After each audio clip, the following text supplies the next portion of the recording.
Do you support Modi or you are anti-Modi? Whatever you speak, that people are always barking at you. The current government has not provided the development what we have expected 5 years back. That Yediyurappa supports more of Lingayat and he doesn't want other people to come up. Recently, Karnataka flag has been changed, making them stand in a position of pro-Kannada. Yeah, we require prominence for our Kannada, but ultimately we want development. Hello everyone, we're in Bengaluru and we're joined by a bunch of first-time voters who are college students. Guys, say hi. Hi! And we're going to be talking about the Karnataka election next month.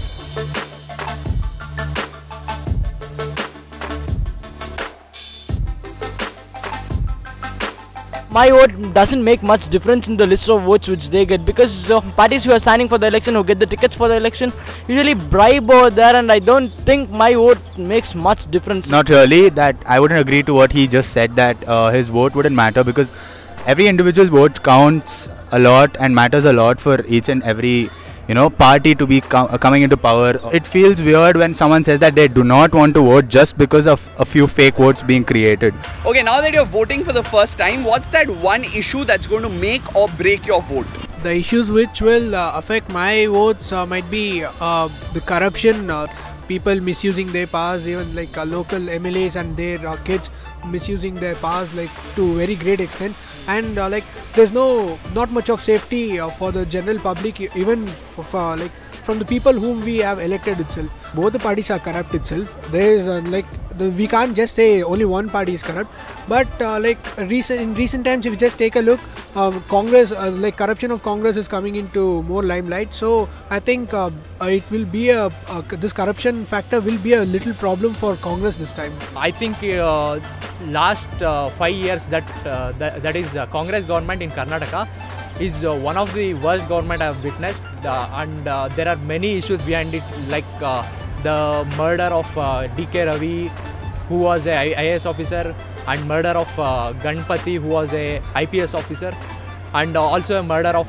journalist Gauri Lankesh. These are all the major issues. I feel like there is no justice served, even though after many revolts from the people, they have just made the issue very tiny in their political force. Do you think law and order is a problem? Yeah, implementation of law and order is a very big issue in the Congress government. What I have witnessed is we are not getting women's security too much in today's world. I don't think so. The government right now has done anything for upliftment of women, but I feel if we give chance for other parties, they might try to do something. As I am from family from agricultural background, I want a party which supports the agriculture more and develop the agriculture and save the farmers, and the party should give loans more for farmers with less interest. Yediyurappa is better in supporting farmers. And one of the important issues that will impact this election is Kaveri issue that we are facing from past 10 years or 12 years, 2 decades maybe. Which no government has been able to solve. No, that is a problem. No government has been able to solve this issue. Both ruling party and the opposition party, they are trying to blame each other. I would opinion that central government should obviously intervene in this matter. And we have all voted for central government for the prime minister election. They are also responsible for whatever the issue the state is facing. Okay, you've heard about how Facebook's data breach affected elections worldwide, right? How much do you think social media is going to change the way you vote? Now social media, there are more paid promotions actually, which isn't actually real. We don't have the right of speech here. Even though we claim that we have the right of speech, whatever we speak, now it's basically you are do you support Modi or you are anti-Modi? Whatever you speak, that people are always barking at you.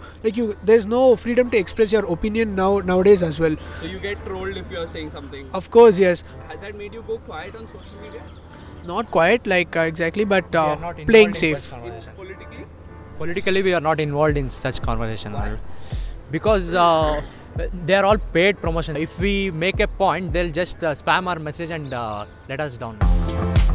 At the time of election itself, they implement so many programs. For an instance, the Indira Canteen just came 1 year or 7-8 months before, and the elections is when the elections are nearby. Why couldn't they implement long before?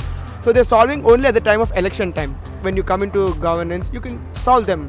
Why you want to just do that at the time of elections and gain your popularity for your next election for 5 years? Recently, Karnataka flag has been changed from red and yellow to red, yellow and white. This is also what I think is the Congress government is trying to make itself safe zone before the coming elections. Like they are making them stand in a position of pro Kannada. Pro Kannada, yeah, we require sufficient prominence for our Kannada, but ultimately we want development. More than all of this, we want development, and the current government has not provided the development what we have expected 5 years back. Yediyurappa supports more of Lingayat, and he doesn't want other people to come up because he's a Lingayat, and he wants Lingayat people upcoming in these days and increase reservations for those people.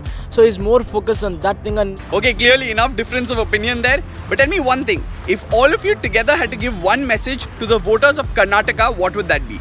think Madi, vote Madi. You think before you.